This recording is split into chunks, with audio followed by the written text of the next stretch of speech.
BTC ที่เบิ่งไว้เนาะเดี๋ยวเบิ่ง BTC ก่อนเข้ามาในโซนนี้ก็เป็นแห้งน้อยมาเอากราฟซุยคือเก่าทุกคนได้มาเทรดในกราฟซุยคือเก่าได้ไผที่เข้ามาแล้วเนาะก็ปรับกราฟมาที่กราฟซุยได้เนาะณตอนนี้ถือว่าถ้าเบิ่งจากราคาเนาะที่ว่ากราฟดันราคาลงมานี่น่ะก็ถือว่าเป็นเทรนด์ขาลงได้เป็นเทรนด์ขาลงเนาะจันเดี๋ยวมาเบิ่งรูปแบบของตลาดไปก่อนเนาะว่าตลาดมันลิ้นในแบบใดพฤติกรรมของตลาดจะเบิ่งไปก่อนอันนี้คือตัวที่ค่อยเทรดไปมื้อเช้าเนาะเราต้องมาเบิ่งพฤติกรรมของตลาดใหม่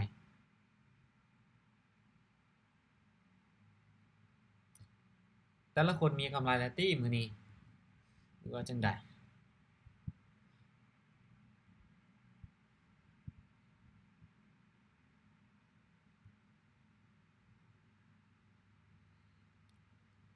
โอเคฐานก็ถือว่ายังใช้ฐานตัวเก่านี่ก็ใช้ได้อยู่ตัวที่ติไว้ก่อนหน้านี้ที่เทรดไปในรอบเช้ามาเดี๋ยวมาเบิ่งภาพลักษณ์ของตลาดก่อนภาพรวมของตลาดในช่วงเวลาที่เราเทรด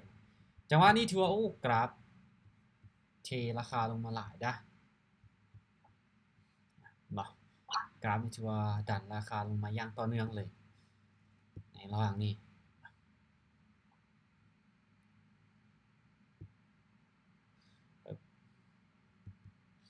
ตลาดนี้อยู่ในช่วงที่ขาลงนะฐานต่อไปก็คือพี่ละฐานนะครับลุ่มออกมาที่ละลงมาหาในจุดนี้บอหรืออาจจะลุดเลยก็เป็นได้มาเดี๋ยวเรามาเริ่มวิเคราะห์กันนะคนแรก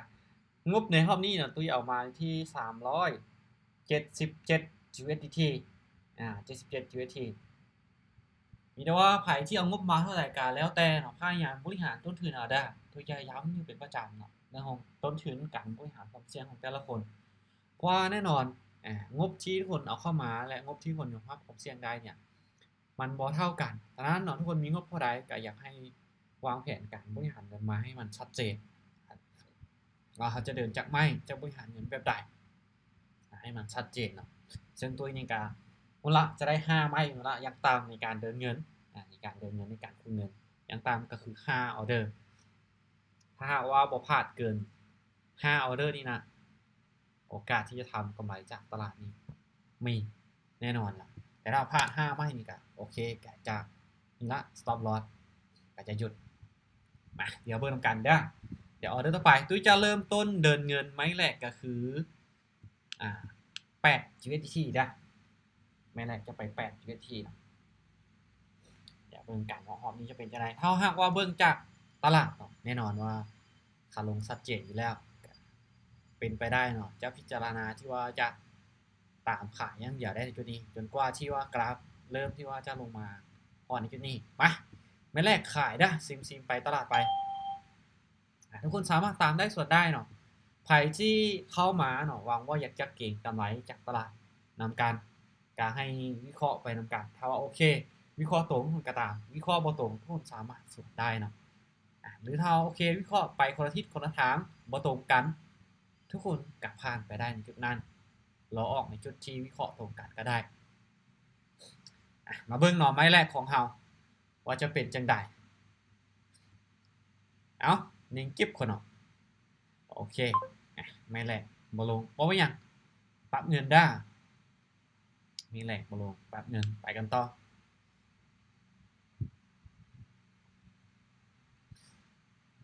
มาพยายามลงอยู่ในจังหวะนี้ค่อยๆลงเทื่อละน้อยก็ได้ลงแรงเกินไปนี่มันมาจามจุดนี้ไหวเกินไปเอ้าขายอีกคนด้ออเดอร์นี้ขายอีกด้ถ้าหากว่าเบิ่งจากแท่งเทียนแล้วเนาะ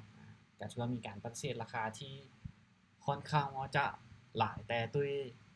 เชื่อมั่นในจุดนี้มีโอกาสที่จะลงมาอยู่โอกาสที่จะลงมาต่ออยู่ฉะนั้นเดี๋ยวเบิ่งนำกันว่ามันจะลงมาได้บ่ว่าตุ้ยเบิ่งไว้ที่ว่าเบิ่งไว้เนาะว่าโอกาสที่มันจะลงมาในจุดนี้มันมีอยู่แล้วเนาะตุ้ยก็ระวังนี้ตุ้ยตามขาย เอากลับมาลุ้นน้ำกันตึ๊บโอเค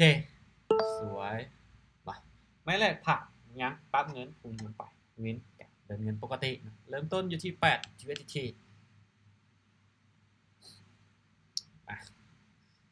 เดี๋ยวเบิ่งกันต่อในออเดอร์นี้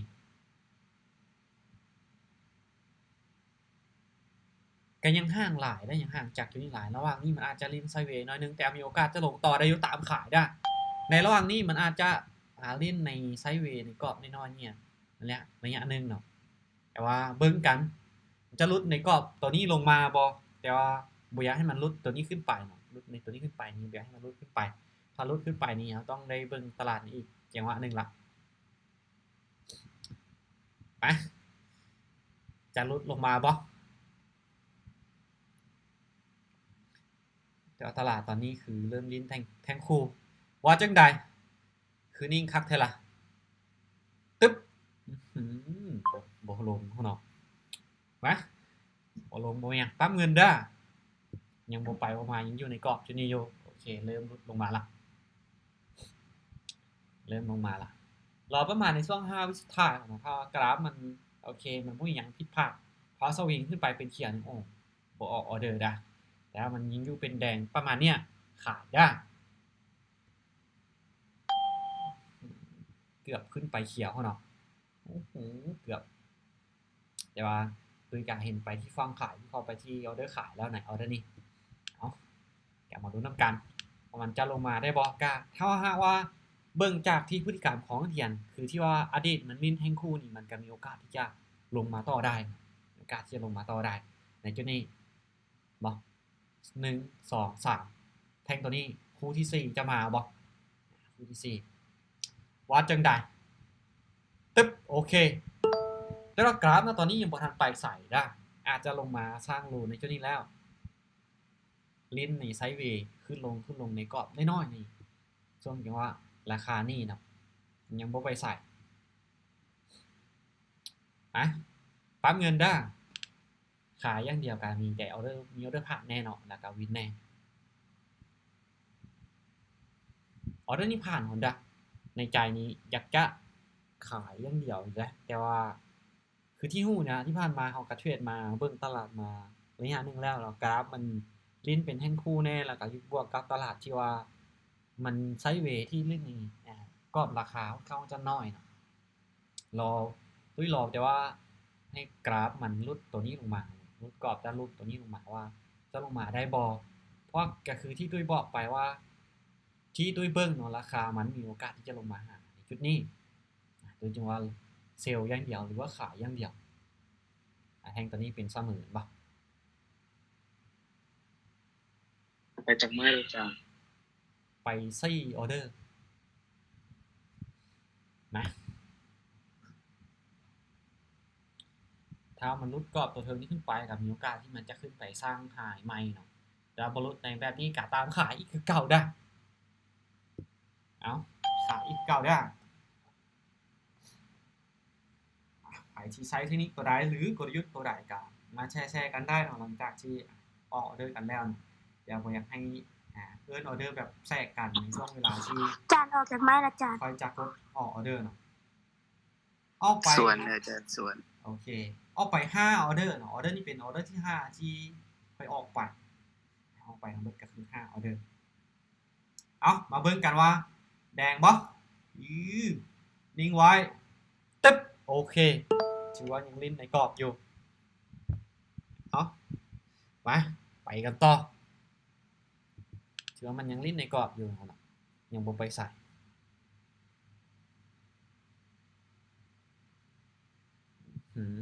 ที่ค่อยอยากให้มันไปก็คือทิศทางที่ว่าลงมาทิศทางที่ว่ากราฟราคาลุกตัวนี้ลงมาขายอีกครั้งหนึ่งได้ขายอีกครั้งหนึ่งถ้าว่ามันลุดขึ้นไปนี่โอกาสที่มันจะขึ้นมาสร้างไฮในจุดที่ใกล้ๆกับเส้นเทรนไลน์ที่เป็นเทรนขาลงนี่ในบริเวณนี้การมีสูงแต่ในระหว่างถ้ามันลุดตัวนี้ขึ้นไปแล้วเนาะเอาตามซื้ออย่างเดียวเอาตามขายอย่างเดียวนี่มีโอกาสที่จะเสี่ยงอยู่ได้ถ้ามันลุดในกรอบตัวนี้ขึ้นไปเอาเบิ่งกันจุดนี้กะขายคือเก่าเนาะจังหวะนี้ขายคือเก่า หนึ่งเก็บเลยอึ๊บน้อยเดียวตึ๊บโอเคสวยโอ้โหสุดจัดประหลัดบอกมาไปกันต่อเด้อไอ8 ดอนคือเก้ามันต้องไม่ได้ไปหลายทุกคนสังเกตผมว่าของตัว400บาทเกือบ400เนาะแต่ว่าได้ไปไม่ละเล็กไม่ละน้อยเซฟต้นทุนเอาแอดน้องบ่เข้าใจก็คือถ้าว่า โอเค ตัวนี้เราต้องเริ่มตัวใดมันก็ ฮะ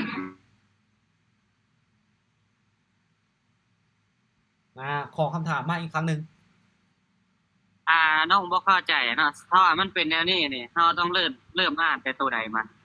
แต่ว่าเราสังเกตโอเคเนาะที่ว่าถ้าว่ากราฟมันลิ้นที่ว่าเบิ่งเนาะตัวจะอธิบายให้ทุกคนเบิ่งเลยในอดีตเนาะกราฟนี่นะชื่อว่ามันดันราคาลงมาชัดเจนบ่ดันราคาที่ต่ำลงมาเรื่อยๆแต่มาในระยะเวลานี้เนาะกราฟที่ว่ามันลงมาแล้วขึ้นไปลงมาแล้วขึ้นไปอย่างจังหวะนี้แรกๆเนาะตุ้ยก็คิดว่าโอเคมันลงมามันจะลงมาเลย แต่ว่าบ่ลงมาปุ๊บเขาตีเส้นซื่อๆมาเลยเนาะแล้วในจุดนี้ขึ้นไปแล้วก็ลงมาแล้วก็ขึ้นไปขึ้นไปแล้วก็ลงมาเขาตีเส้นซื่อๆเลยติ๊บเอาจากจุดที่สูงสุดในแท่งเขียนในก้อนหน้าเห็นบ่กราฟถ้าหากว่ามันลิ้นในไซด์เวย์แบบนี้เนาะถ้าหากว่ามันบ่หลุดไปทางใดทางหนึ่งนี่นะโอกาสที่มันจะเคลื่อนที่ในกรอบไปมาๆอยู่ในกรอบเนี่ยมีสูงหรือเราจะเทรดตามให้เทียนสลับเลยก็ว่าได้เนาะเบิ่งไปเลยทั้งเทียนเป็น4ได้เอาส่วนมันไปเลยเห็นบ่เขาเอิ้นว่าตลาดไซด์เวย์เนาะตลาดที่เดินเคลื่อนที่ออกด้านข้างไปมาๆนี่น่ะมันหลุดไปบ่ก็ได้มันก็จะกลับมาอีกเนี่ยคือแพทเทิร์นของตลาดที่ไซด์เวย์มันจะเคลื่อนที่ด้านข้างจุดโลและจุดไฮของมันเนี่ยมันจะบ่ต่ำและบ่สูงกว่าตัวก้อนหน้านี่ล่ะมันจะเล่นอยู่ในจุดที่บริเวณที่มันใกล้เคียงกันโดยนะตอนนี้ลงมาเนาะแต่ว่าติดปลายไส้แล้วก็กลับขึ้นไปเบิ่งในออเดอร์นี้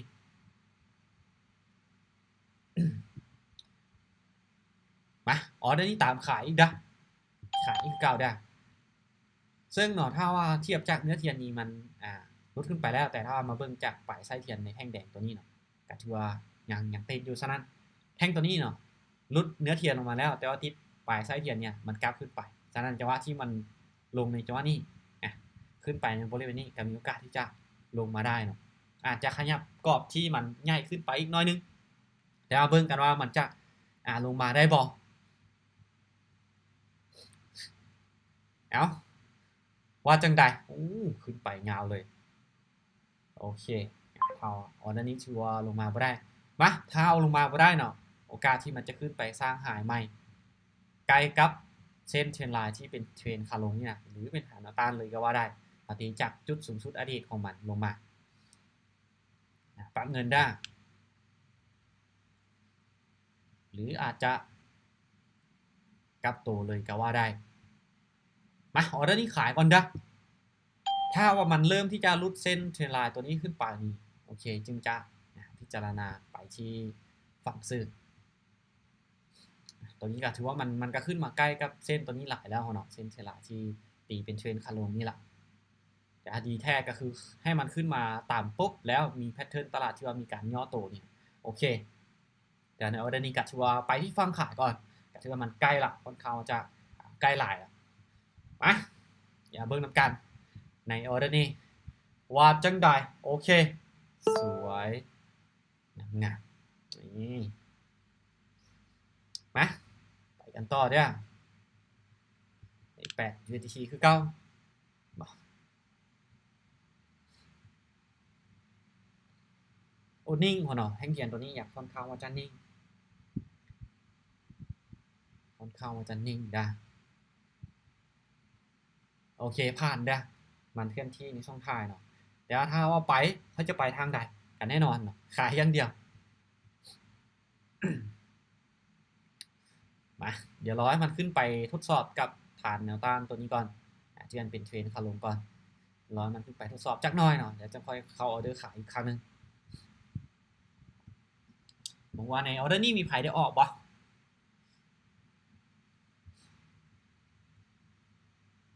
แ สบายดี50กว่ายูเซอร์เนาะในรอบนี้โอเคเข้าจังใหม่แล้วอาจารย์ อ๋อเข้าจักไม่แล้ววะเกือบ10แล้วบ่จักนี่เดี๋ยวเอาให้เบิ่งเลยโอเคเริ่มตั้งแต่35ฮอด45เกือบ10ออเดอร์มาโอเคออเดอร์นี้จัดขายเด้อขายเอาเทคนิคจากแม่นแค่ตามเทรนด์บ่ แม่นก็คือเบิ่งเทรนด์ของตลาดเป็นหลักเนาะก็คือเทคนิคการเทรดก็บ่ได้มีหยังยากซับซ้อนเบิ่งจากตลาดเป็นหลักเอาเดี๋ยวเบิ่งกันในตัวนี้เนาะขึ้นไปใกล้กับเส้น ลองซื้อเลยอาจารย์ได้ โอเคขึ้นไปใกล้กับเส้นเทรนไลน์ที่เป็นเทรนขาลงแล้วมีการย่อตัวลงมามีการที่ปฏิเสธราคาลงมาเนาะคือเรียกว่าในจุดนี้ก็ตามขายเบิ่งนำกันว่ามันจะลงมาได้บ่เนาะในระหว่างนี้ก็พยายามที่จะดันอยู่ตึ๊บดันได้ครึ่งเดียวดันได้ครึ่งเดียวมาโอเคบ่หยังไปกันต่อเวลาผ่านจากคู่เงินไปได้จังหวะนี้ดันได้ครึ่งนึงเนาะครึ่งนึงการลงมาบ่ได้โอเคแท่งตัวนี้ถือว่าเป็นแท่งจนกินเลยเนาะบวกกับในตลาดที่เป็นเทรนขาลงตามขายได้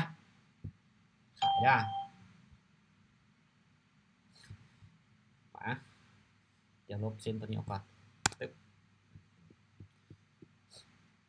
ตามกับเส้นเทรนไลน์จุดนี้เป๊ะแล้วก็ตัวนี้มีการปฏิเสธราคาลงมามีการผลักดันราคาลงมาแต่ว่ายังลงมาบ่ได้เนาะแต่แท่งตัวนี้เป็นแท่งเทียนที่คืนกินเลยเป็นแท่งเทียนคืนกินเลยที่มีแห่งขายเข้ามาจะหลักฉะนั้นตามขายไปในบริเวณนี้เอาลุ้นน้ำกันถ้าหากว่าปึ้งโอเคงามสวยไปกันต่อเด้อในระหว่างนี้มาเบิ่งกันว่ามันจะรุดฐานตัวนี้ลงมาบ่มันจะสร้างฐานสร้างนะจุดโลที่ต่ำกว่าตัวก่อนหน้านี้ลงมาบ่เนาะถ้ามันบ่สร้างที่ต่ำกว่าหน้านี้แล้วสร้างหายที่สูงขึ้นไปแพทเทิร์นของตลาดเนี่ยโอกาสจะเปลี่ยนตามขายอีก1ครั้ง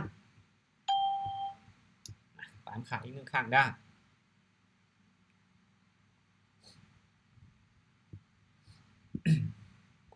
เริ่มที่จะตามเส้นเทรนไลน์เริ่มที่จะหักหัวลงแล้วเนาะเบิ่งว่ามันจะลงมาสร้างโลที่ต่ำกว่าตัวนี้บ่และจะลงมาหาในฐานแนวรับตัวที่ค่อยเว้าไว้ในเบื้องต้นบ่ จะลงมาใกล้หรือบ่เนาะเอาออเดอร์นี้ว่าจังได๋เป็นตลาดคู่บ่ตึ๊บโอเคสวยบอกให้ตึ๊บจึงค่อยตึ๊บ ไปกันต่อกันด้าตึงๆอาจารย์ไปกันต่อบ่แฮงขายถือว่ายังเทลงมาเรื่อยๆเนาะแฮงขายยังเทลงมาเรื่อยๆไปกันต่อเด้อออเดอร์นี้บ่ยังหลายขายอีกครั้งนึงขายอีกด้าทุกคนก็พยายามเนาะสังเกตตลาดและก็วิเคราะห์ไปตามเทคนิคของทุกคนไปนำทุกคนจะได้รู้ว่าเทคนิคของทุกคนนั้นมันตอบโจทย์หรือบ่เนาะหรือว่ามันได้ผลดีในช่วงใดทุกคนก็วิเคราะห์ไปนำกันเดี๋ยวใครที่เข้ามาศึกษาก็เบิ่งได้ว่าเนาะสาเหตุที่ค่อยออกออเดอร์ซื้อออเดอร์ขายทุกออเดอร์ค่อยกับพยายามอธิบายให้ทุกคนได้เข้าใจแต่หลักๆเนาะในการเทรดค่อยในรอบนี้ก็คือค่อยจะเบิ่งจากเทรนด์ของตลาดเป็นหลักเนาะเบิ่งจากแนวโน้มของตลาดนี้เป็นหลักเลยที่ในการตัดสินใจในการออกออเดอร์จีนี่เสียงดังตึ้งบ่นึงกึกบ่นึงของเนาะมาบ่ยังปักเงินได้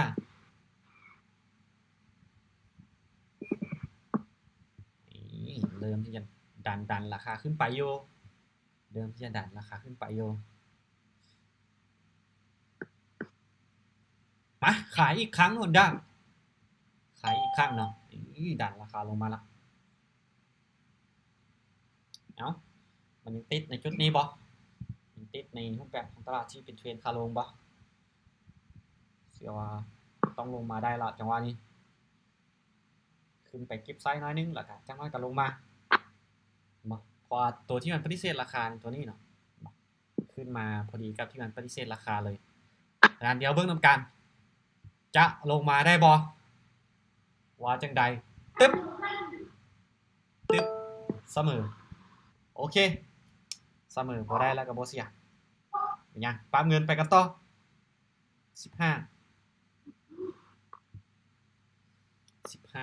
USDT มาลงในแท่งตัวนี้เนาะโอเคถ้าว่าเบิ่งจากอดีตของมันเอาแล้วนี่ขายก่อนได้โอเคโอ้ถือว่าลงมายาวเลยถ้าว่าเบิ่งสมเทียบจากอดีตของมันที่มันขึ้นไปตามกับเทรนไลน์แล้วมันมีการย่อโตมีการปฏิเสธราคาเนาะคือในจุดนี้มันมีโอกาสที่จะมาแดงได้เนาะสังเกตจากที่ผ่านมาเอามันเนี่ยในบริเวณนี้มันก็ลงมาแดงเป็น2ออเดอร์เนาะแท่งเทียนที่เราวิเคราะห์เพื่อออเดอร์นั้นมันเป็นแดงเกินกิน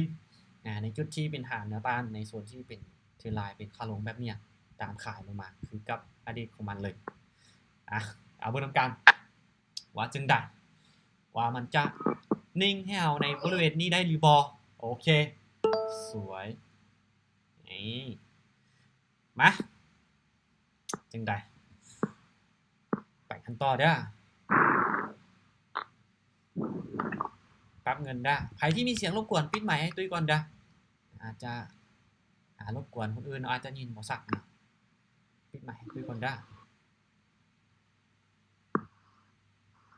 อ๋อแล้วนี่ผ่านไปก่อนเด้อโอ้ปฏิเสธราคาลงมาแฮงแท้แต่บ่ได้ไปเพราะเนาะผ่านไปก่อนมันยังลิ้นอยู่เรียบๆเส้นตัวนี้เนาะขึ้นปุ๊บตามเส้นตัวนี้แล้วก็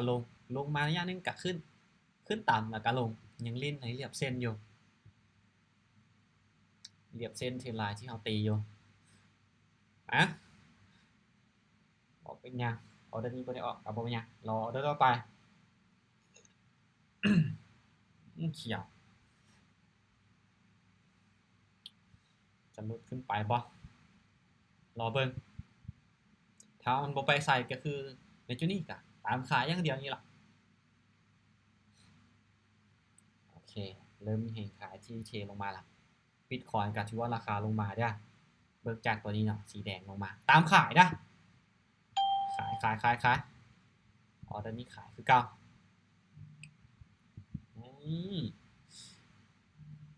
แต่มีแห่งซื้อด่านขึ้นไปในช่วงท้ายน้อยนึงบอกว่าอย่างเขาตัดสินใจขายเสื้อมันเขาเนาะถ้าว่ามันบอลลุดในตัวนี้ขึ้นไปกลับลงมาได้มาน้องสวัสดีอาจารย์โอเคเบิ่งนำกันเนาะว่าออเดอร์นี้จะลงมาดังที่ว่าค่อยคิดหรือคาดคะเนไว้หรือบ่ว่าจังใดได้เวลาลงแล้วนิ่งกิ๊บพุ่นเนาะโอเคชื่อว่าบ่ลงไป8โอเคไป15เด้อไป15ถือว่าบ่ลงมาเบิ่งกันกราฟนี่ก็เริ่มกลับมาเป็นคือเก่าแล้วบ่เดี๋ยวตัวนี้จะกรอบใหญ่กว่าก่อนหน้านี้น้อยนึงขายอีก1ครั้งเด้อขายอีกเด้อเป็นคือกับที่ผ่านมาในบริเวณนี้เนาะแต่ตัวนี้มันจะริมกรอบใหญ่กว่าตัวนี้น้อยนึงตลาดเริ่มจะบ่ได้เป็นเทรนที่ค่อนข้างว่าจะชัดเจนคืออดีตที่ผ่านมาของมันปานใดเดี๋ยวเบิ่งกันออเดอร์นี้ก็ถือว่าขายลงมาอีกเนาะขายลงมาอีกปากก็อยู่ในรูปแบบของตัวเก่าเนาะทั้งเขียนกินใน3จุดที่ผ่านมานี่2จุดมันได้ผลแล้วที่เขาออกออเดอร์เนาะ2จุดนี้มันได้ผลแล้วจุดนี้แล้วก็จุดนี้เป็นจุดที่3ก็ชื่อว่ายังได้ผลคือเก่าสุดจัดโอเคพักทวนได้พักได้ทุกคนลองสรุปมาเบิ่งเนาะได้กำไรกันเท่าใดการถามว่ามีพลาดบ่มีเพราะอย่างว่าข้อเองกาวิเคราะห์มันก็มีผิดพลาดอยู่แล้วเนาะแต่ละคนก็คือกันวิเคราะห์ผิดพลาดแล้วใช้เวลาในการเทรด20นาที30นาทีอาจารย์ยังมีหอบจากโมงให้อาจารย์สำหรับค่อยว่ะแม่นอาจารย์สำหรับค่อยนี่อาจจะบ่แน่ใจนะถ้าว่ามีก็พุ่นละ 9:00 น 10:00 นดึกๆพุ่นละบวก15อาจารย์บวก15คือว่าเสียงนี้คือว่านั่นแท้พ่อแม่ฮู้นำย้อนเทรดอายุจักปีละเอาถามตรงๆเนาะเพราะตัวนี้เนาะแม่นว่าทุกคนเห็นตลอดนะพุ่น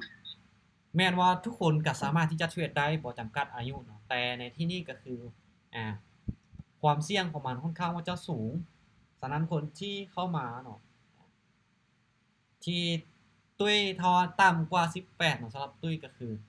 ตุ้ยจะให้คำแนะนำได้แต่ว่าตุ้ยจะให้ไปแนวทางที่ว่าโอกาสที่ว่ามันความเสี่ยงมันสูงเนาะอย่าให้คนที่ว่ามีวุฒิภาวะอะไรกับคุมตัวเองได้แน่บวก 3.9 ทัน3ออเดอร์ตาม1ผ่าน1เสมอ1โอเคมาคำมันบวกตลอดเนาะตึงหลายยังมีบ่บวกอยู่8นี่ก็ถือว่าบ่มีคนลบตี้หอบนี่พลาดบ่เกิน1ไม้เนาะมื้อเช้านี่พลาดฮอด3ไม้แต่ว่าวิน5ไม้เนาะสูงสุดมื้อเช้านี่เบิ่งแล้วบ่สำหรับคนที่เทรดนำหรือว่าออกออเดอร์นำในรอบนี้ใครที่เข้ามาศึกษาแน่เนาะลบ10มีคนลบอยู่เนาะมาโอเคสำหรับรอบนี้ก็บ๊ายบายเนาะตุ้ยได้กำไรมานี่ตุ้ยลบเบิ่งได้ตุ้ยใช้ต้นทุนอยู่377เนาะหลายคนก็เข้ามาศึกษาโอเคใครที่เข้ามาศึกษาก็ถือว่าเห็นดีนำเนาะบวก30ลบ3ลบ2คนแล้วบวก6 377ลบให้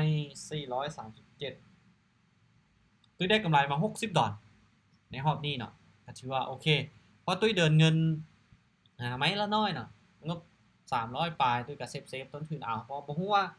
ตลาดในทางอนาคตข้างหน้าเนาะเฮาจะเข้าตลาดได้หรือบ่หรือว่าจะเป็นจังได๋แต่ถ้าว่าตุ้ยเดินเงินแบบนี้เนาะถ้าบ่พลาด5ไม้ตุ้ยได้กำไรจากตลาดแน่นอนถือว่าในอนาคตเฮาจะพลาด3ไม้4ไม้ติดก็ตามถ้าบ่พลาด5ไม้เอาหรือติดนี่ทำกำไรจากตลาดได้โอเคสำหรับคราวนี้ในการมาเทรดมาอธิบายการเข้าออเดอร์อย่างต่างๆให้กับทุกคนเบิ่งได้ก็ถือว่าจะประมาณนี้เนาะเดี๋ยวพบกันใหม่ในโอกาสหน้าสำหรับรอบนี้บ๊ายบายทุกคนเด้อใครที่ได้กำไรอย่าลืมไปถอนเด้อ